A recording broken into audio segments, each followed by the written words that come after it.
अनूप प्रकाश जी, आवाज आ रही है?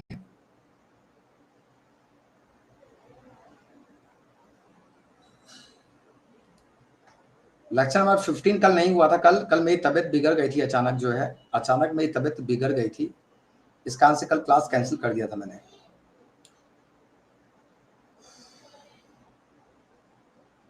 कल तबीयत मेरी बिगड़ गई थी बहुत तेजी से, जिसके कारण से कल मैंने क्लास कैंसिल कर दिया था। तो कल क्लास नहीं हुई थी आपकी, ठीक है? लेक्चर नंबर 15 नहीं हुआ है, ठीक है? कुछ नहीं, सीने में दर्द हो गया था कल, बहुत ज़्यादा सीने में दर्द हो रहा था। तो कल से थोड़ा सा दवा ववा लिया है, अभी ब्लड प्रेशर चेक कराया मैंने अपना, जो है। चलिए, तो कल कहाँ तक हुआ था बताइए? नहीं, कल कल कल हो गया, कल प्रॉब्लम हो गई थी कल।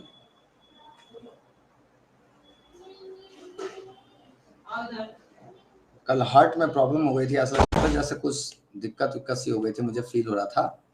इससे क्लास कल कैंसिल कर दिया था मैंने। अभी ठीक हूँ, अभी अभी आराम आराम से पढ़ा रहा हूँ। अभी आपको आराम आराम से पढ़ाऊंगा, ज़्यादा उसमें नहीं पढ़ाना है। अभी मुझे रेस्ट के लिए बोला है डॉक्टर ने। टॉपिक तो कवर कराना ही है, क्योंकि एग्ज़ाम आपका उस पर है, तो क्लास कैंसिल कर नहीं सकते हैं।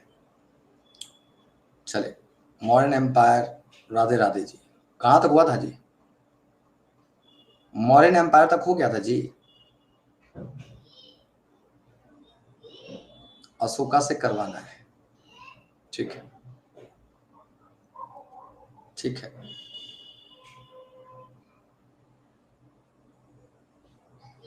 सबको आ जाने दीजिए, अभी टाइम नहीं हुआ है, सबको आ जाने दीजिए।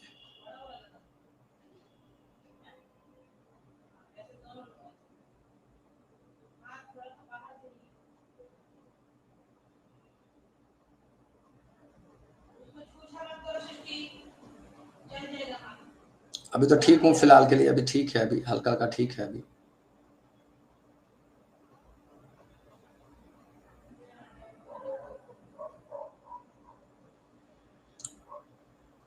तो जल्दी आइए प्लीज।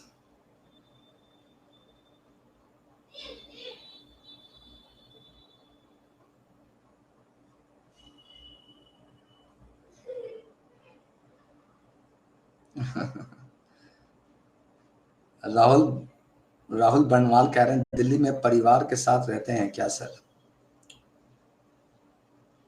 दिल्ली में नहीं रहता हूँ, मैं दिल्ली में नहीं रहता, नोएडा रहता हूँ, नोएडा में रहता हूँ, ठीक है ना? ठीक है।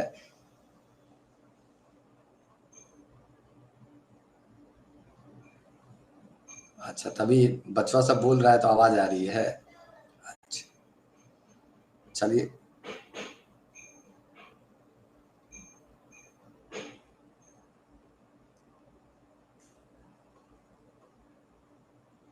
श्रवण कुमार कह रहे सर मैं न्यू स्टूडेंट, ठीक है।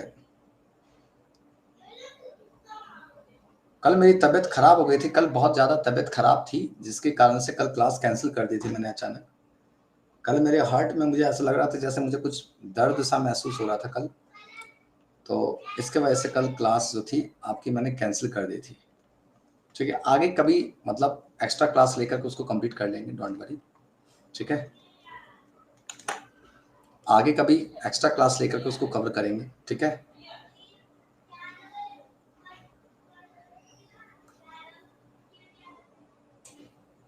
रेस्ट कितना दिन कर ले? कल तो रेस्ट, कल तो छुट्टी आपकी करी दी थी, डेली नहीं छुट्टी हो सकती ना। कल तो आप लोग पूछ रहे होंगे, कल किसी से पूछा था कि क्लास क्यों नहीं हुई, क्या हुआ क्या नहीं? कल कल आप लोग आए थे?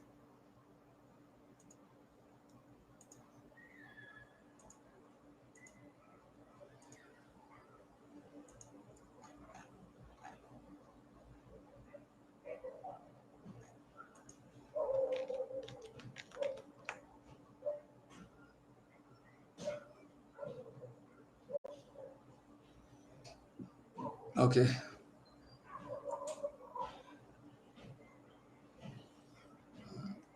आराम आराम से पढ़ाऊंगा।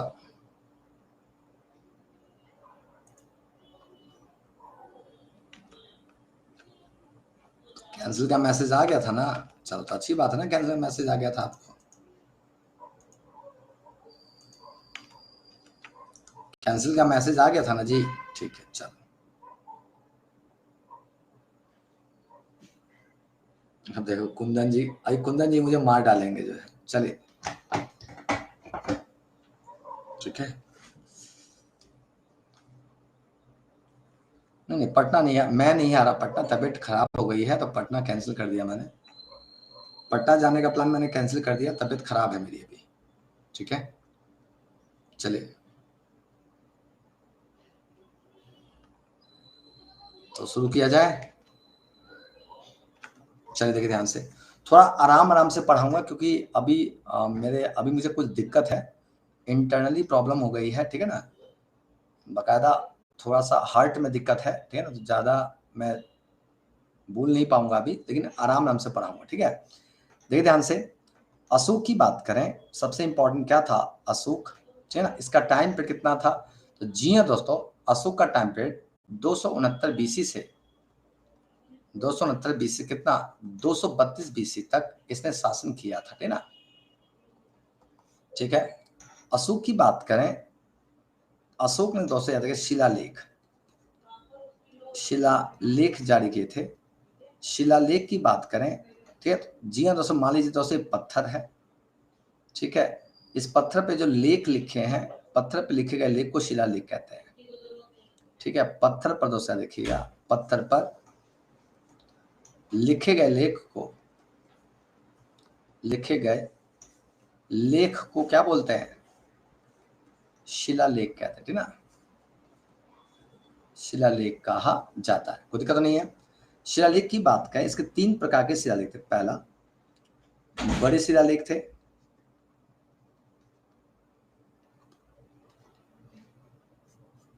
ठीक है, इनकी संख्या कितनी थी, इनकी संख्या 14 थी। दूसरा क्या था, स्तंभ लेख था, स्तंभ लेख था, इनकी संख्या कितनी थी, 7 थी। और तीसरा था मिश्रित शिलालेख था, मिश्रित शिलालेख था, देखिए, ठीक ना, क्या था, मिश्रित था, ठीक ना। इन शिलालेखों की बात करें, इसकी भाषा क्या थी, अगर शिलालेखों की भाषा की बात करें, यहां तक हो गया जी, यानी अशोक की बात करें तो अशोक ने 269 बीसी से 232 बीसी तक शासन किया था। इसकी बात करें तो अशोक की बात करें तो शिलालेख की बात करें तो अशोक ने 3 प्रकार के शिलालेख जारी किए थे। पहला बड़े, दूसरा स्तंभ और तीसरा मिश्रित। याद हुआ इतना, यहां तक हुआ, बताइए तेजी से, यहां तक ठीक है। यानी अशोक की बात करें तो अशोक ने दोस्तों क्या शिलालेख जारी किए थे। शिलालेखों की बात करें तो 3 प्रकार के शिलालेख थे, बड़े शिलालेख, स्तंभ लेख और साथ साथ में क्या, मिश्रित शिलालेख, ठीक है। यहां तक क्लियर, सबका सबका क्लियर है, सबका क्लियर है, सबका क्लियर, ठीक ना, ठीक है। बीसी डिक्रीजिंग फॉर्मेट में होता है, बिल्कुल। क्या कह रहे हैं विपुल सर्राफ जी, ठीक है ना, ईसा मसीह के जन्म के इतने साल पहले, ईसा मसीह के जन्म के इतने साल पहले, तो मान लीजिए मैं कहूं ईसा मसीह के जन्म के 250 साल पहले की घटना है, ईसा मसीह के जन्म के 100 साल पहले घटना है, ईसा मसीह के जन्म के 50 साल पहले घटना है, तो डिक्रीजिंग फॉर्म में ना होगा, अरे डिक्रीजिंग फॉर्म में ना होगा, क्लियर है। जैसे होगा ईसा मसीह के जन्म के 300 साल पहले, ईसा मसीह के जन्म के 250 साल पहले, ईसा मसीह के जन्म के 200 साल पहले, ईसा मसीह के जन्म के दोस्तों क्या 50 साल पहले, तो 50 साल पहले तो डिक्रीजिंग में जाएगा, समझ में आ गया। चले क्लियर सबका। मिश्रित शिलालेख की बात करें तो इसमें मिक्स था, ठीक ना, रानी लघु शिलालेख था, ठीक ना, देयर सो मैनी, ठीक ना, यानी कि दोस्तों मिश्रित शिलालेख में कई सारे थे, ठीक है। लोरिया नंदगढ़ था, लोरिया औरिरास था, रानी लघु शिलालेख था, ठीक ना। तो मिश्रित में दोस्तों अलग अलग टाइप के शिलालेख जारी किए थे, ठीक ना, ठीक है। अब यहाँ पे सबसे इंपॉर्टेंट चीज है, यहाँ पे शिलालेख की बात समझिए।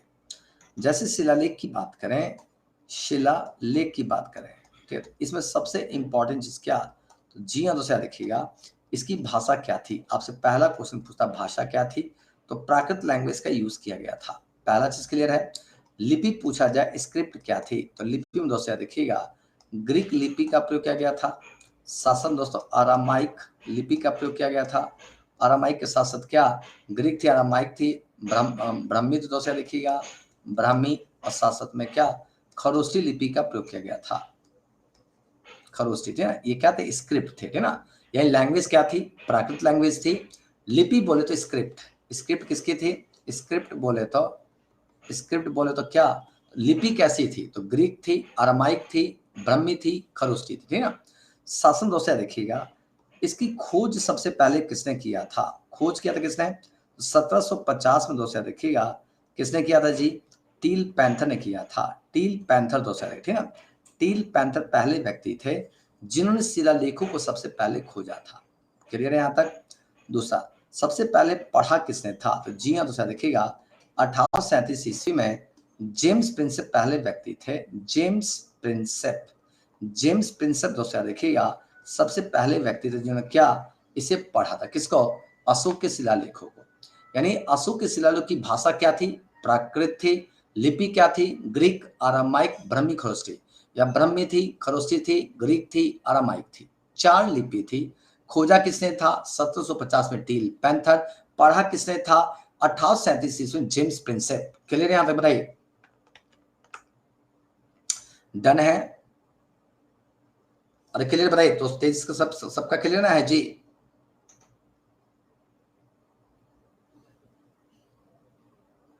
सबका डन।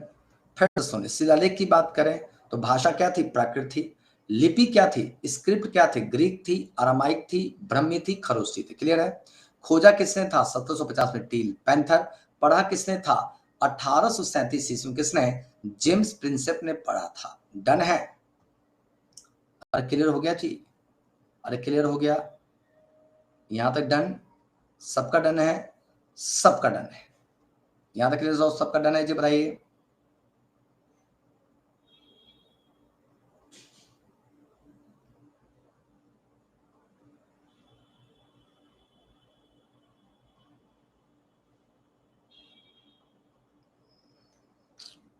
इतना लिख लिया सबने, पहले इसका कंफर्मेशन दीजिए, इतना लिख लिए हो, ठीक है। 1750 में टील पैंथर ने खोजा था, टील पैंथर ने खोजा था।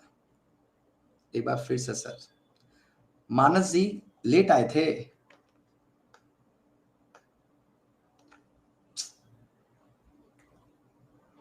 ऐसे करो तो कैसे काम चलेगा बताओ।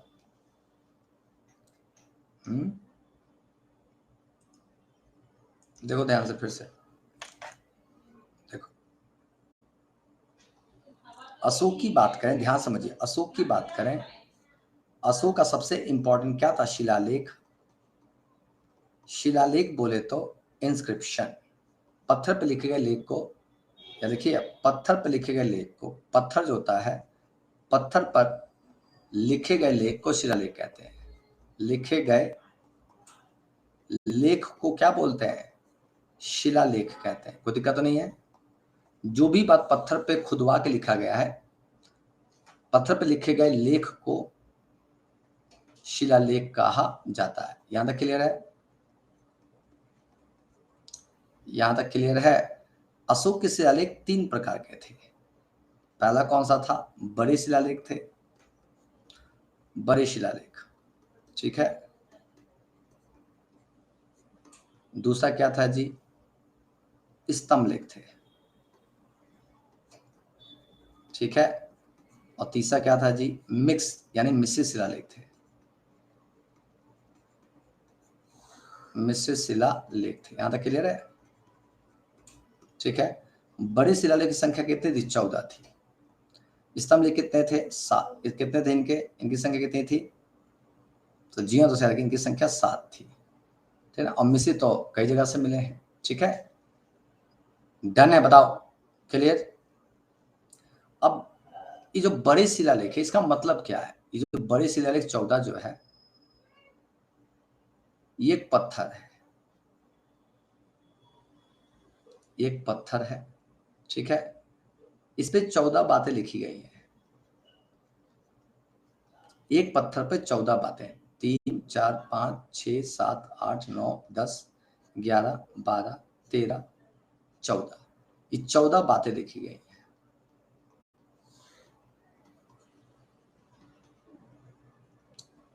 लिखी गई हैं। अब समझ में आ रहा है?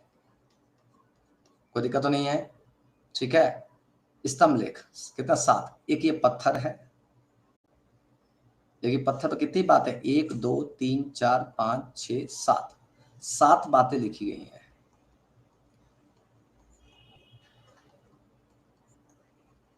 बातें लिखी गई। अब समझ में आ रहा पूरी तरह से? कोई दिक्कत तो नहीं है? अब समझ में आ? दिमाग खुला? और दिमाग खुला कि नहीं बताओ? पूरा क्लियर हुआ जी? बताइए। Done done done. क्लियर दोस्तों? बताइए सबका डन है जी?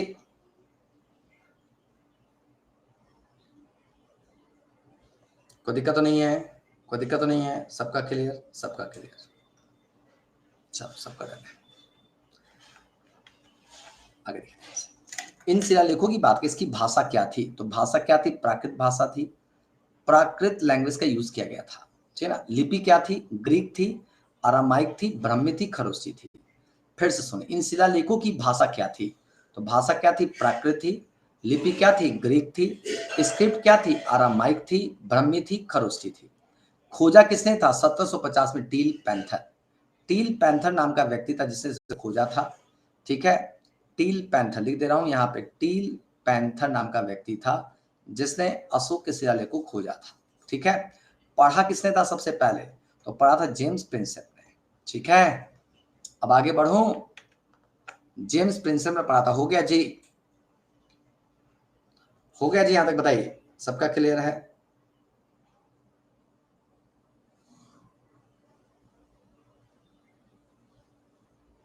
क्या एक ही शिलालेख पर, एक ही शिलालेख पर क्या कह रहे हैं? शिलालेख पर 14 थे, हाँ 14। एक पत्थर पे 14 बातें, 14 बातें 14 शिलालेख हो गए। एक पत्थर पे 14 बातें हैं तो 14 शिलालेख हो गए, तो 14 लिखना हो गया जी।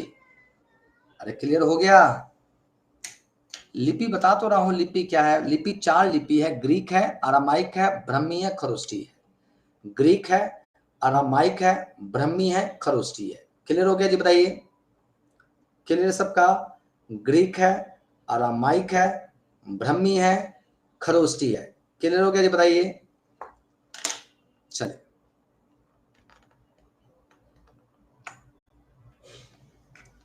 आगे देखिए ध्यान से, क्या है जी?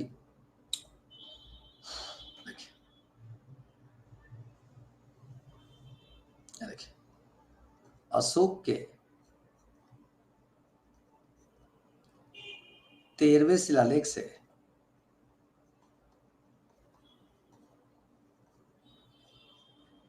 13वें शिलालेख से कलिंग युद्ध की जानकारी मिलती है। यही क्वेश्चन आपसे पूछे, कलिंग युद्ध की जानकारी मिलती है। जानकारी मिलती है। रट गए कि नहीं पहले बता दो। अशोक के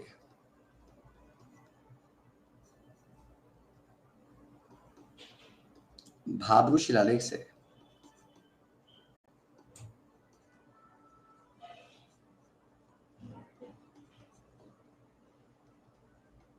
बौद्ध धर्म के प्रति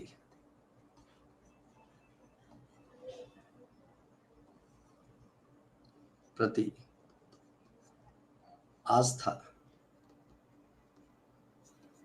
और त्रिरत्न के बारे, त्रिरत्न के बारे में बताया गया है, और त्रिरत्न का पता चलता है।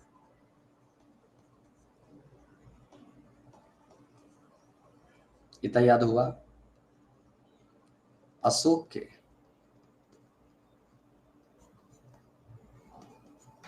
रुमेनदेही शिलालेख से, रुमेनदेही शिलालेख से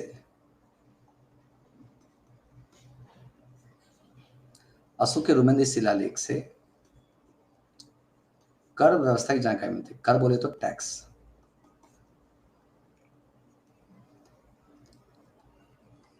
कर व्यवस्था की जानकारी मिलती है, ठीक है ना, मिलती है, ठीक है। तो क्लियर है। अशोक के 13वें शिलालेख से कलिंग युद्ध की जानकारी मिलती है।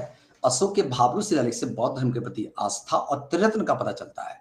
अशोक के रुमेंदी शिलालेख से कर व्यवस्था की जानकारी मिलती है। कर बोले तो टैक्सेशन सिस्टम की जानकारी मिलती है। यहां तक क्लियर। ये 3 चीजें याद करके जाइए। आपको वादा कर रहा हूं 2 और लिखवाऊंगा, बस 2 और लिखवाऊंगा। अशोक के 13वें शिलालेख से कलिंग युद्ध, भाब्रू शिलालेख से बौद्ध धर्म, रुमेंदी शिलालेख से कर व्यवस्था। इतना रट जाओ, घूंट करके पी जाओ इतना, कोई क्वेश्चन नहीं छूटेगा, कोई क्वेश्चन नहीं छूटेगा, कंफर्म कह रहा हूं। हो गया जी सबका। अशोक के 13वें शिलालेख से कलिंग युद्ध की जानकारी, अशोक के भाब्रू शिलालेख से बौद्ध धर्म के प्रति आस्था की जानकारी, और अशोक के रुमेंदी शिलालेख से रुमेंदी इंस्क्रिप्शन से क्या टैक्सेशन की जानकारी मिलती है, ठीक है। 13th इंस्क्रिप्शन से कलिंगा वॉर, कलिंग वॉर की जानकारी मिलती है, ठीक है। भाब्रू शिलालेख से बौद्ध धर्म के प्रति आस्था और त्रिरत्न का पता चलता है, त्रिरत्न, ठीक है ना। अशोक के रुमेंदी शिलालेख से कर टैक्सेशन की जानकारी मिलती है। क्लियर है सबका। 3 चीजें क्लियर है, बता दीजिए। 3 चीजें क्लियर सबका, 3 चीजें क्लियर ना है जी। भाब्रू नाम दिया है, शिलालेख जो पत्थर है ना, उस पत्थर को नाम दिया भाब्रू, ठीक है ना। जैसे पवन शर्मा, आपका नाम क्या है, आप एक आदमी हो, इंसान हो, और आपका नाम क्या है, तो पवन नाम है। उस पत्थर का नाम क्या है, तो भाब्रू, ठीक है। उससे हमें क्या पता चलता है, बौद्ध धर्म के बारे में पता चलता है।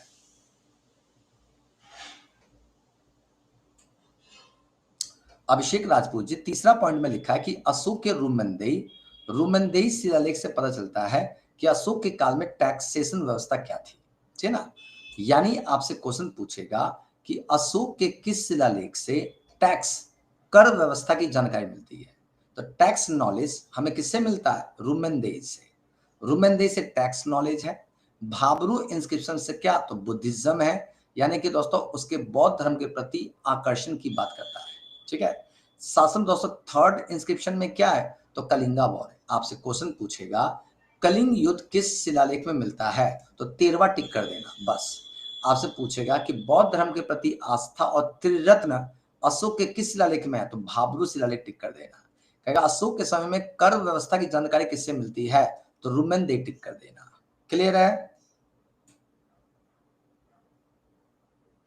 हो गया सबका। तीनों क्लियर। फिर से सुनिए, अनुपम कुमारी जी फिर से सुनिए। अशोक के 13वें शिलालेख से कलिंग युद्ध की जानकारी मिलती है।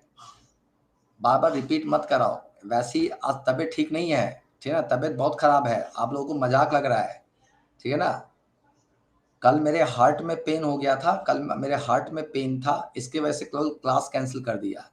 आज भी क्लास कैंसिल कर रहा था, लेकिन मैंने कहा नहीं, पेपर नज़दीक है, अगस्त में है, अगर 2 दिन कैंसिल हो जाएगा तो फिर बहुत पीछे हो जाएंगे, ठीक है। बार बार रिपीट मत कराओ, समझ में आ रहा है ना। अभी इसलिए डॉक्टर ने बोल दिया है कि टेक द रेस्ट, प्रॉपर 1 हफ्ते का रेस्ट लिखा है, ठीक है। और रेस्ट हो नहीं सकता क्योंकि आपकी परीक्षा है, ठीक है। तो थोड़ा सा आराम से करो, एक बार में समझने की कोशिश करो। फिर भी 2-3 बार बता रहा हूँ, 2 से 3 बार 4 बार बता रहा हूँ, फिर भी उसमें कह रहे हो रिपीट करें, तो बार बार रिपीट करना अच्छा नहीं लग रहा, ठीक है। चलिए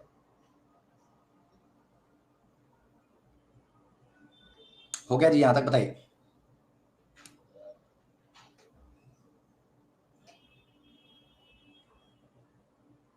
आगे बढ़ूं, आगे बढ़ूं, यहां तक हो गया तो आगे बढ़ूं। अशोक के 13वें शिलालेख से कलिंग युद्ध की जानकारी, भाब्रू शिलालेख से बौद्ध धर्म, रुमेंदेई से टैक्सेशन सिस्टम। क्लियर, सबका क्लियर, सबका डन। चलो आगे देखिए, अशोक के दोस्त देखिएगा, अशोक के रानी शिलालेख से, रानी शिलालेख से व्यक्तिगत जीवन के बारे में चर्चा मिलती है।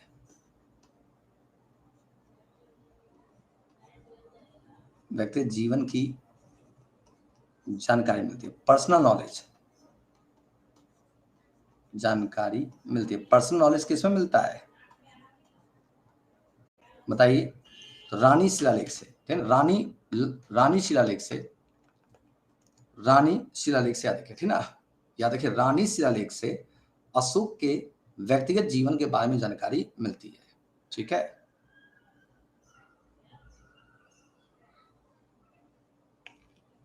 जल्दी कीजिएगा।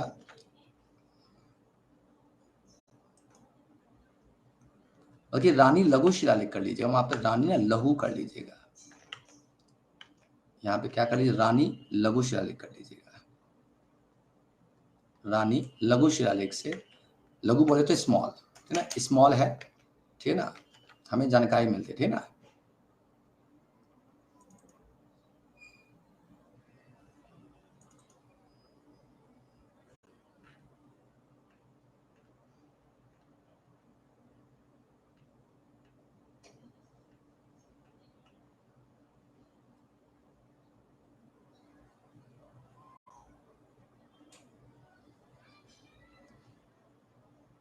चलिए,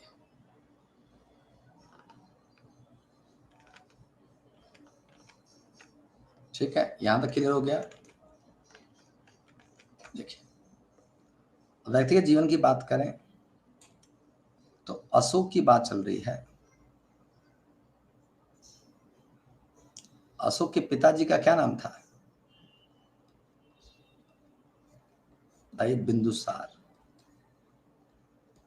यहां तो कोई दिक्कत तो नहीं। माता जी का क्या नाम था? सुभद्रांगी। सुभद्रांगी, सुभद्रांगी क्या था? इसकी माता का नाम था। इसकी पत्नी जी का क्या नाम था जी? ठीक है,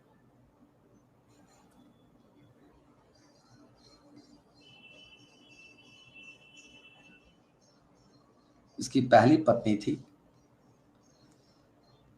वैदिशा, ठीक है। इसकी दूसरी पत्नी थी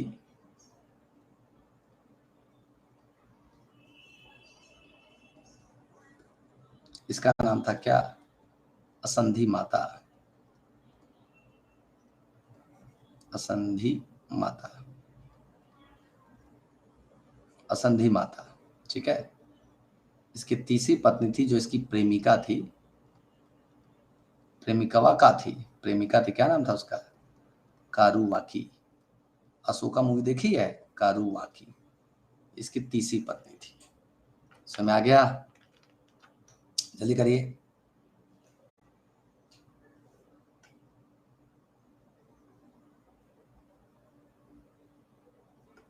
ठीक है,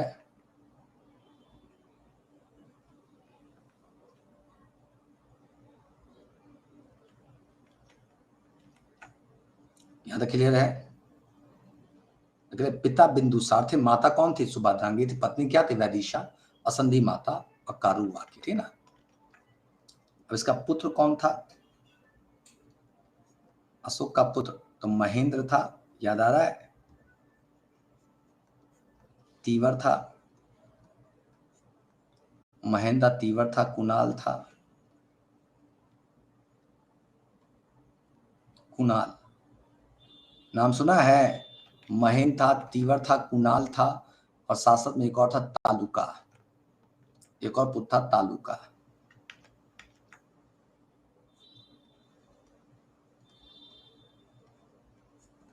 पुत्री की बात करें, पुत्री कौन थी?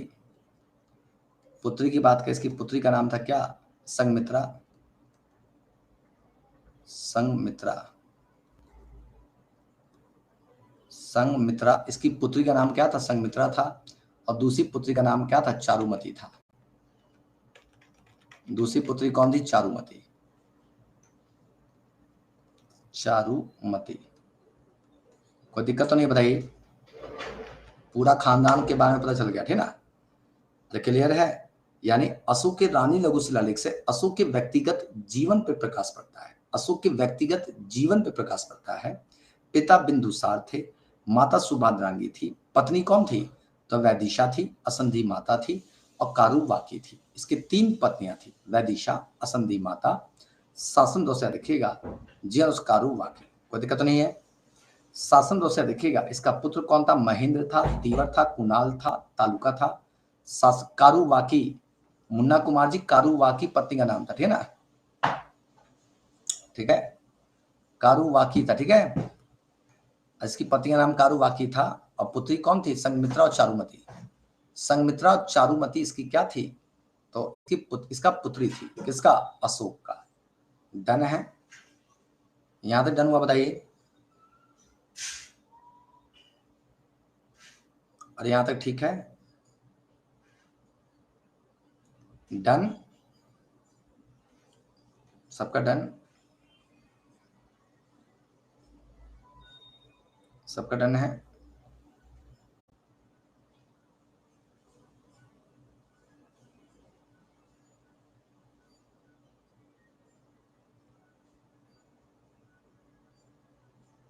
अरे आज के रहने दीजिए, नहीं बहुत पीछे हो गए हैं, रहने दीजिए। क्या एग्जाम हुआ तो अगस्त में ना है, आधा घंटा भी नहीं हुआ, इतना जल्दी अगुता गए।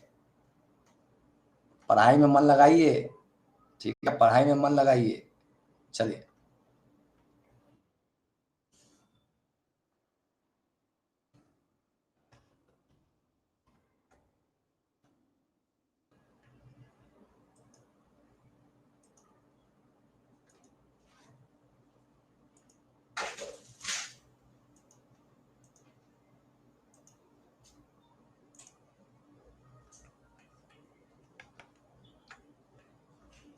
चलिए आगे देखिए। देखिए, अशोक की बात करें, अशोक के समय में अशोक तीसरी बौद्ध सभा पाटलिपुत्र में हुआ था। पाटलिपुत्र में हुआ था, पाटलिपुत्र में हुआ था, ठीक है ना? चल, ये भी हो गया। अशोक ने सांची स्तूप का निर्माण करा था। सांची स्तूप का निर्माण कराया था।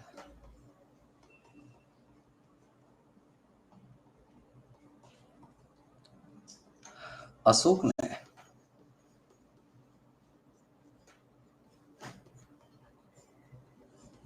महेंद्र और संघमित्रा को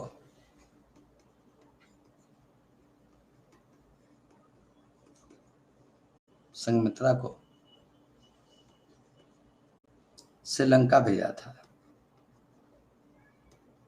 श्रीलंका भेजा था, क्लियर है? अशोक ने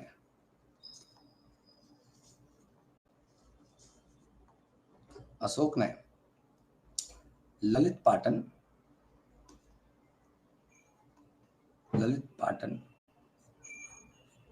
और श्रीनगर शहर की स्थापना किया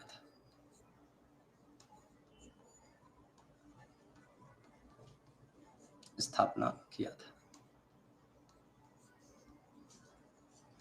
ठीक है, अशोक के समय तीसरी बौद्ध सभा का आयोजन पाटलिपुत्रा में सांची स्तूप का निर्माण कराया था। एक जो सबसे मेजर की पॉइंट है उस पर फोकस करिए। पाटलिपुत्रा में तीसरी बौद्ध सभा, सांची स्तूप का निर्माण कराया था। महेंद्र संघमित्रा कहाँ भेजा? श्रीलंका भेजा था। और ललित पाटन श्रीनगर शहर की स्थापना किसने? इसी अशोक ने कराया था। हो गया जी, घोंट करके पी जाओ। आपसे प्रॉमिस कर रहा हूं, पेपर में सारे क्वेश्चन यहीं से फंसेंगे। मतलब जितना कंटेंट आपको लेक्चर देके करा रहा हूं, इससे बाहर कोई क्वेश्चन नहीं आएगा। समझ में आ रहा है? ठीक है, समझ में आ रहा है? इससे बाहर कोई भी क्वेश्चन नहीं आएगा, याद रखिए, ठीक ना? क्वेश्चन वहां पूछेगा यहीं से, ठीक ना? बस करने वाली बात है कि आप कितना अच्छी तरह से कर रहे हैं, ठीक है, इसी के ऊपर डिपेंड करता है, ठीक है ना। एक बच्चा पूछ रहा है कि संघमित्रा जो थी, वैदिशा जो थी, उसकी संघमित्रा की मदर वैदिशा थी। चारुमती जो थी उसका असंधि माता मित्रा जो थी, असंधि मित्रा जो असंधि माता जो थी उसकी डॉटर थी चारुमती, ठीक है। चलिए हो गया।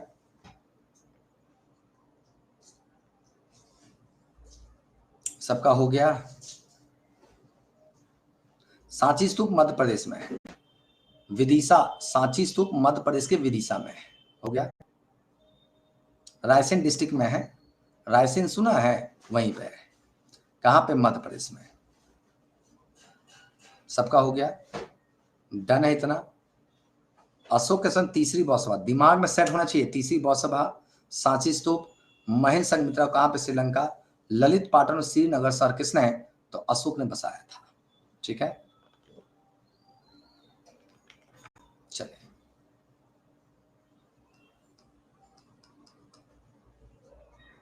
अशोक की मृत्यु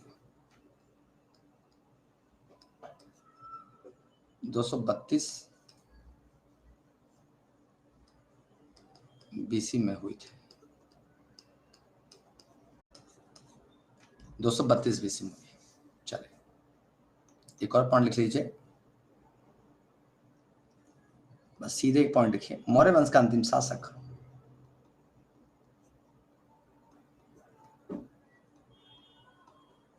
अंतिम शासक, मौर्य वंश का अंतिम शासक पुष्यमित्र सुंग था। पुष्यमित्र सुंग। ओके ऐसा तो हत्या किया था। मौर्य वंश का अंतिम शासक वृहद्रथ था। वृहद्रथ था। इसकी हत्या पुष्यमित्र सुंग ने किया था। पुष्यमित्र सुंग ने किया था। सुंग ने किया और सुंग वंश की स्थापना की।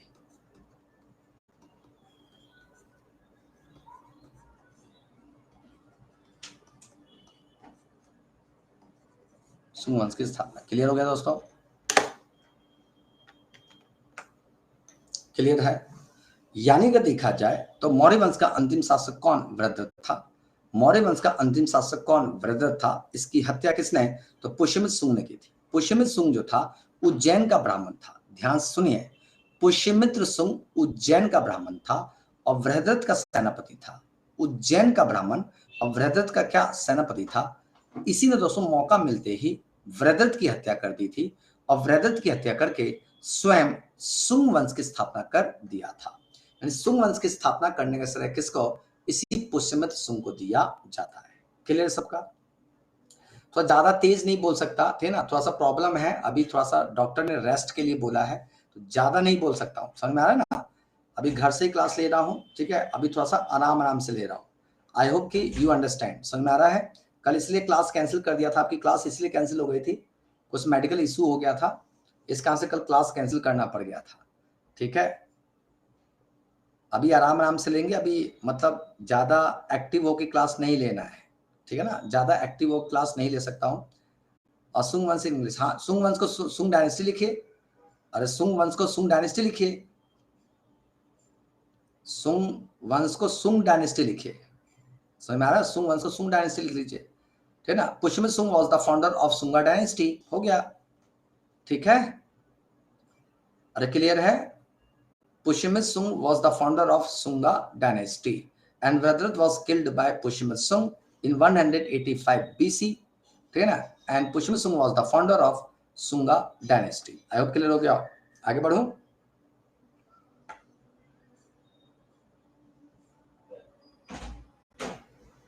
अरे डायनेस्टी वंश होता है, किंगडम साम्राज्य होता है। विक्रम कुमार जी, डायनेस्टी जो होती है एक के बाद एक जो शासक होते हैं उसको डायनेस्टी के रूप में काउंटिंग करते हैं। किंगडम जो होता है पूरा साम्राज्य होता है।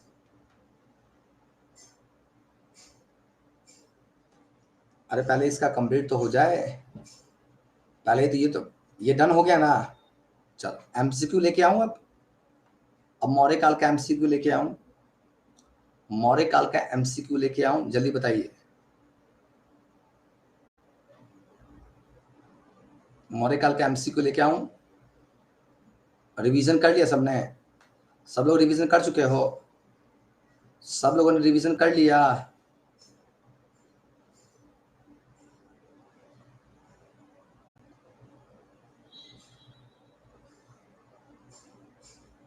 ललित पाटन नेपाल में है, ललित पाटन नेपाल में है, ललित पाटन नेपाल, ठीक है ना।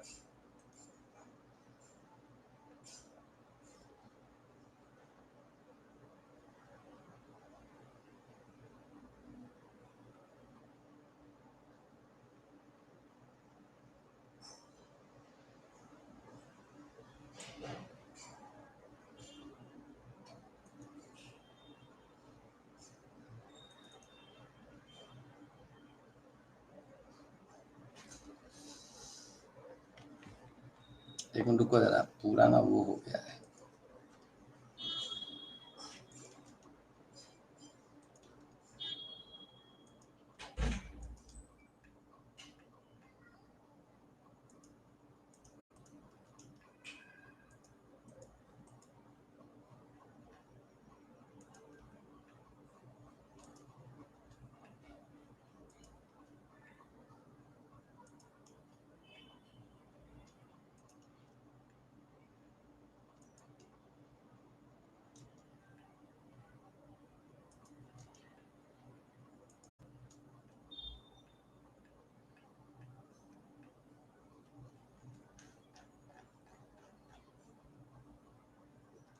क्वेश्चन ला, एक मिनट के मुझे समय दीजिए,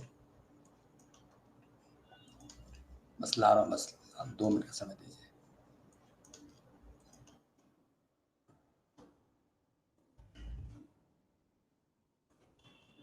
आंसर हटा दूं, नहीं तो आंसर रहेगा ना तो आप लोग देख लोगे हो। आंसर ठीक है ना, इसका आंसर मिटाना पड़ेगा पहले। 2 मिनट का समय दीजिए, तुरंत ला रहा हूँ क्वेश्चन। 20 क्वेश्चन तो बहुत है प्रैक्टिस के लिए, मुझे लगता है। चलिए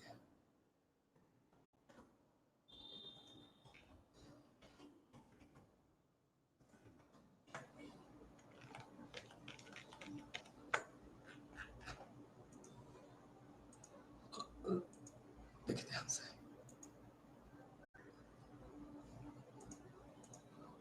चलिए देखिए ध्यान से। चलिए स्टार्ट।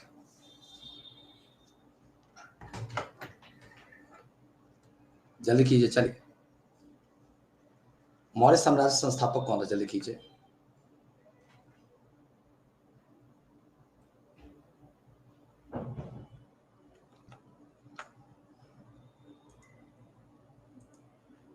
चंद्रगुप्त मौर्य, बिल्कुल सही है। थोड़ा सा क्वेश्चन ये टफ है, थोड़ा सा क्वेश्चन टफ है, लेकिन मैं चाहता हूं कि आप करें। निम्नलिखित कथनों पर विचार कीजिए। प्लूटार्क का कहना है कि चंद्रगुप्ता ने 6 लाख सेना लेकर पूरे भारत को रौंद डाला। किसने? चंद्रगुप्ता मौर्य ने। यूनानी लेखक जस्टिन ने चंद्रगुप्ता को सैंडो कोटस कहा है।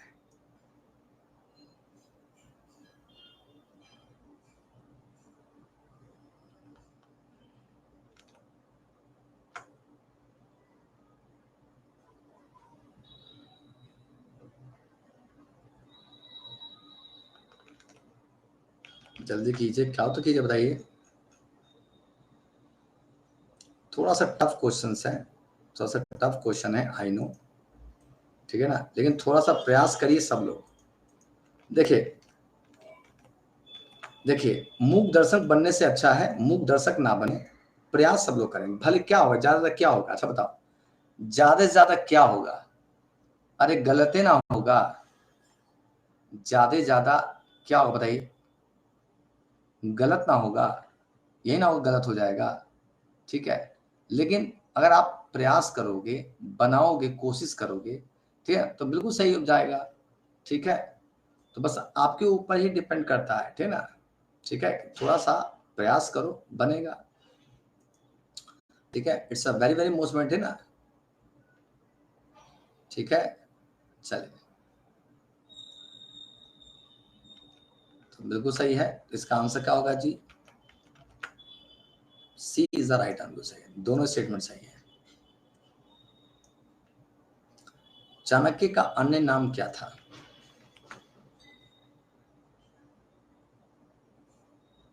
चाणक्य का अन्य नाम क्या था, बताइए।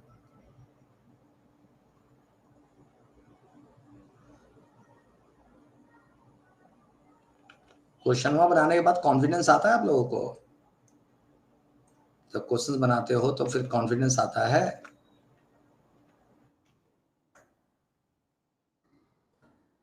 निम्न ग्रंथों में से किस ग्रंथ से मौर्य वंश की जानकारी मिलती है? कौटिल्य का अर्थशास्त्र, सोमदेव कृत कथा सही सागर, पतंजलि का महाभाष्य, बौद्ध साहित्य दीपवंश महावंश दिव्यवधान, विदेशी यात्रियों का विवरण। ठीक है, अब आपको सही उत्तर बताना है। 1 और 4 है, 2 और 4 है, 1 2 3 4, 2 और 3 है, बताइए।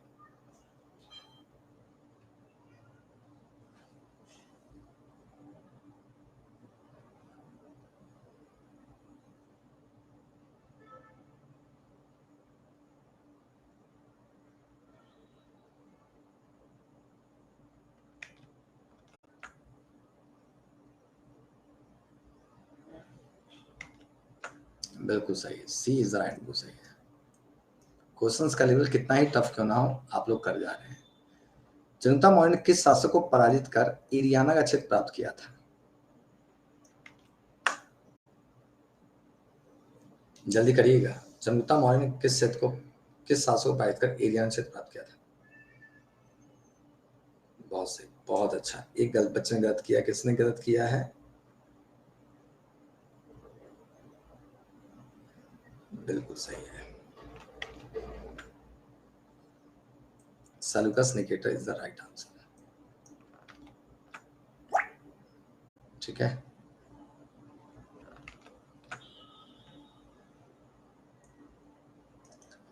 अर्थशास्त्र बुक इज बेस्ड ऑन। अर्थशास्त्र पुस्तक आधारित है। अर्थशास्त्र पुस्तक आधारित है, बताइए। राजनीति पर, धार्मिक पर, सामाजिक पर, और शासक में क्या आर्थिक पर?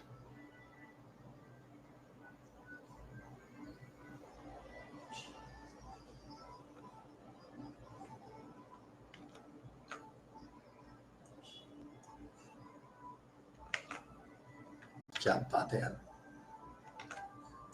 इतना अच्छा जवाब दे रहे हो, गुड, वेरी गुड। राजनीति, पॉलिटिक्स कराया था ना उस दिन, बताया था ना, अरसद राजनीति लिखी गई है। किसकी तुलना मैकियावेली के प्रिंस से की जाती है? पता किस ग्रंथ की तुलना मैकियावेली के प्रिंस से की जाती है? ये बिल्कुल नया क्वेश्चन आपके लिए, थोड़ा दिमाग लगाओ, आंसर बन जाएगा। अच्छा, मौर्य चल रहा है तो मौर्य चल रहा है तो कौटिल्य ही होगा, मतलब पकड़ लिए, मतलब जो है, मतलब मौर्य चल रहा तो कौटिल्य ही होगा, कौटिल्य का अर्थशास्त्र। अच्छा, सुमिलित नहीं, बता दो, सुमिलित नहीं है। विशाखदत्त की मुद्रा राक्षस है, चाणक्य का अर्थशास्त्र है, मैगजीन सिंडिका है, दीपवंश जैन धर्म, बताइए। क्या आंसर कीजिए, बताइए।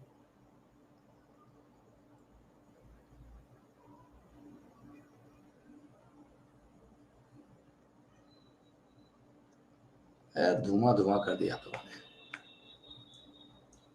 D is the right. Sunday को क्या कर रहे हो, शाम को खाली हो सब लोग? संडे को, संडे सब लोग खाली हो, क्लास लगा दूं आप लोगों के लिए संडे शाम को 7 बजे। 7 बजे खाली हो शाम को? किस शासक समय में मैगजीन जब भारत की यात्रा की थी? जल्दी कीजिएगा।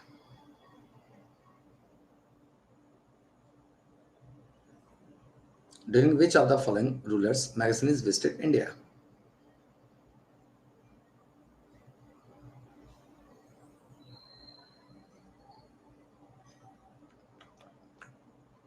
कुछ कॉन्फिडेंस आ रहा है आप लोगों का? कॉन्फिडेंस लेवल बढ़ रहा है कि नहीं, कुछ तो बोलो। इसको छोड़ देते हैं, यार टफ हो जाएगा। मौर्य वंश के किस शासक ने जीवन के अंतिम दिनों में जैन धर्म को स्वीकार किया था? मौर्य वंश के किस शासक ने जीवन के अंतिम समय में जैन धर्म को स्वीकार कर लिया था?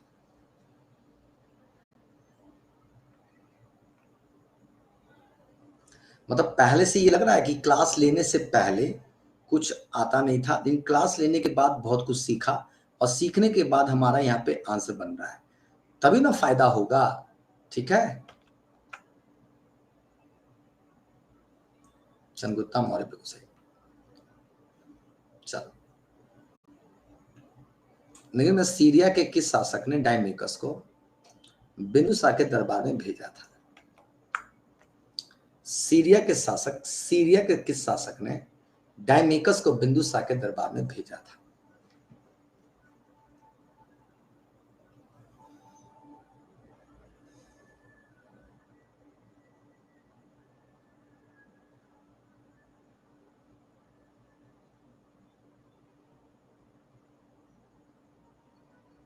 याद आ रहा है सबको? Antiochus first, very good. बताया था ना, एंटियोकस फर्स्ट ने डायमेकस को भेजा था बिंदुसार दरबार में। किस विद्वान ने सर्वप्रथम अशोक के शिलालेख को पढ़ा था? पढ़ने की बात चल रही है, देखिएगा। अशोक के शिलालेखों को पढ़ा था, पढ़ने की बात चल रही है।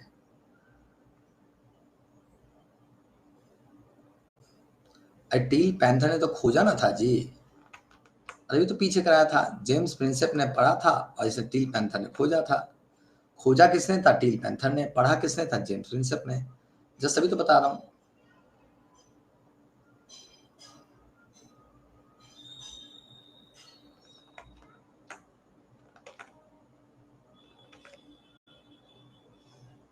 कौन सा जुड़ा सुमेलित नहीं है? सोमदेव की कथा सही सागर, ठीक है। वृहत कथा मंजिल, छेमिन की वृहत कथा मंजिल, ठीक है। पतंजलि का महाभाष्य, कलहन का कल्पसूत्र बताएं। इसमें मात खा जाओगे, इसमें मात खा गए। 2-4 बच्चे का सही है, बाकी सबका गलत हो गया। चल देखने से ध्यान समझ। भद्रबाहु, दोस्तों नाम सुनेंगे, भद्रबाहु का नाम सुना था ना, इसी ने कल्पसूत्र की रचना की थी। कलहन की क्या थी? रास तरंगिणी थी।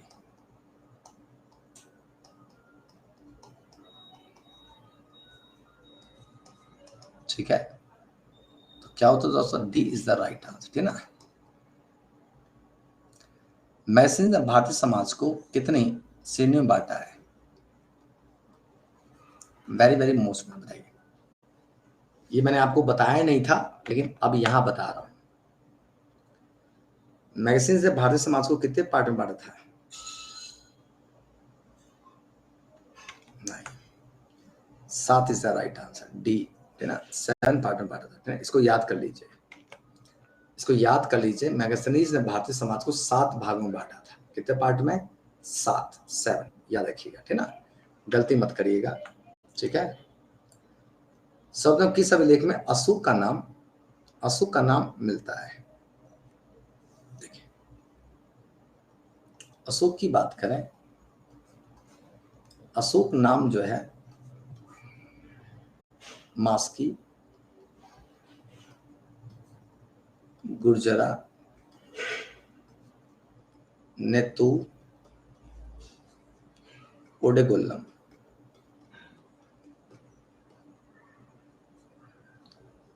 इन 4 शिलालेखों में, 4 शिलालेख हैं जिसमें अशोक शब्द मिलता है।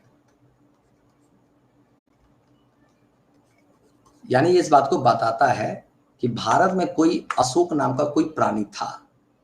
क्लियर है? क्लियर है? अशोक नाम का कोई प्राणी था जिसने शासन किया। ठीक है, 4 है, लिखना चाहते हो लिख लो। मास्की, गुर्जरा, नेटूर, ओडेगोल्लम। ठीक है, मास्की इज द राइट आंसर, है ना। मुद्रा राक्षस का लेखक कौन था बताइए?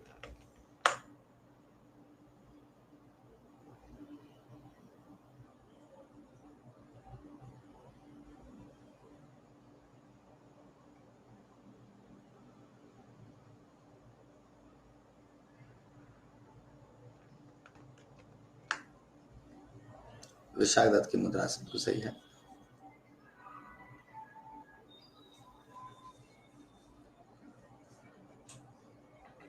सभी यूपीएससी लेवल का क्वेश्चन आ गया।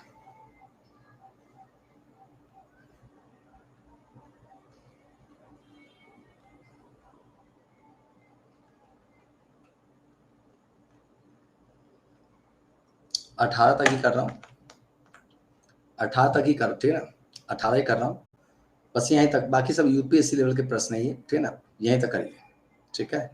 इसका पीडीएफ दे दूं, पीडीएफ दे दूं, आंसर लगा के दो पीडीएफ, आंसर लगा के दो ना पीडीएफ। 2 मिनट वेट करना पड़ेगा, लेकिन फिर 2 मिनट वेट कर लोगे ना, कोई जल्दबाजी तो नहीं है ना जी।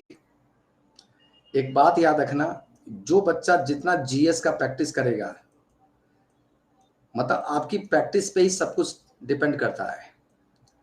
अगर आपकी प्रैक्टिस बहुत अच्छी है, आप लगातार प्रैक्टिस कर रहे हैं, मेरे बताए हुए रास्ते पे चल रहे हैं, लगातार आप जो है मेहनत कर रहे हैं, तो मैं आपको वादा कर रहा हूं, आपको टीचर बनने से कोई नहीं रोक सकता। बिहार में टीचर बन के रहोगे,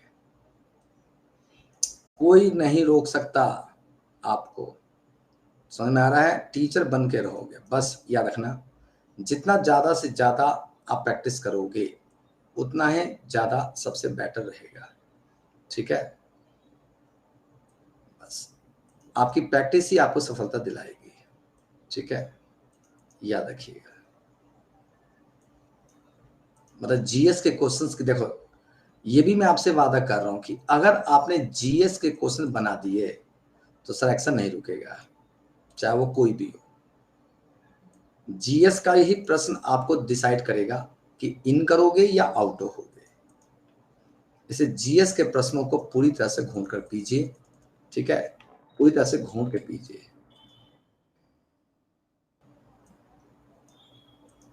ना, याद रखिएगा। जीएस का ही प्रश्न सबसे ज्यादा टफ पड़ेगा एग्जाम में। होता क्या है ना कि जीएस का प्रश्न जो होता है ना, जीएस का सिलेबस जो होता है, ना तो होता उसका टांग होता है, ना ही उसका मुंह होता है, ना ही उसका कुछ होता है, सुना है जी। और जीएस के प्रश्न का सबसे बड़ी खासियत यही होती है, ना तो उसका टांग होता है, ना ही मुंह होता है, ना ही हाथ होता है, ठीक है, और ना ही उसका कोई सिलेबस होता है, ठीक है। तो बचवा सब क्या करे, बचवा सब भी क्या करे, परेशान हो जाता है बचवा सब भी, ठीक है। इसमें 100 क्वेश्चन है, सिर्फ मैंने 18 पे आंसर पे मार्क किया है, बाकी पे मार्क नहीं किया है, ठीक है, बाकी पे मार्क नहीं किया, सिर्फ 18 जितना कराया था उतना पे ही मार्क किया है, ठीक है ना। तो आप सिर्फ 18 पे ही ध्यान देना, बाकी मैं और प्रैक्टिस जब कराऊंगा कल या परसों उसी उसी पीडीएफ में से, तो फिर उसके आंसर आगे बताऊंगा, ठीक है। अभी आपको मैं दे रहा हूं, यहीं पे दे रहा हूं, लीजिए। जब तो मिल गया, देखो पहुंचा पीडीएफ, पहुंचा कि नहीं जी?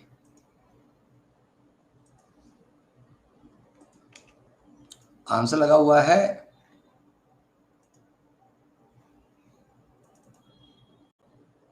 आंसर लगा हुआ है कि नहीं जी?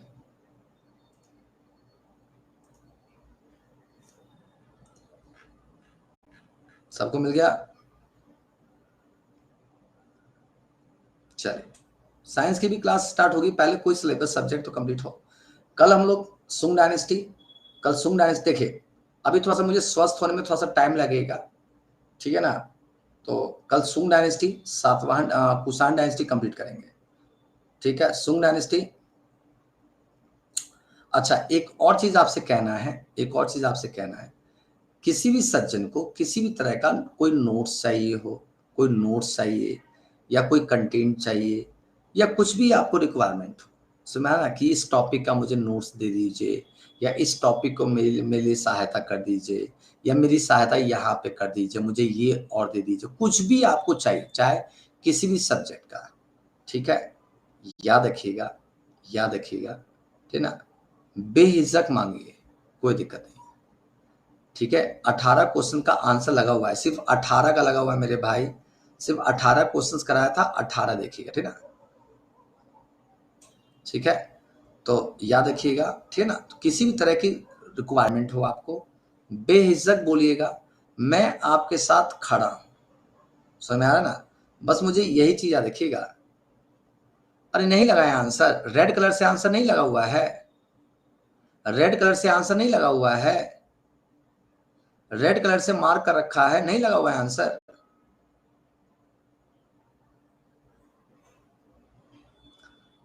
अरे रेड कलर का लगा हुआ है ना जी।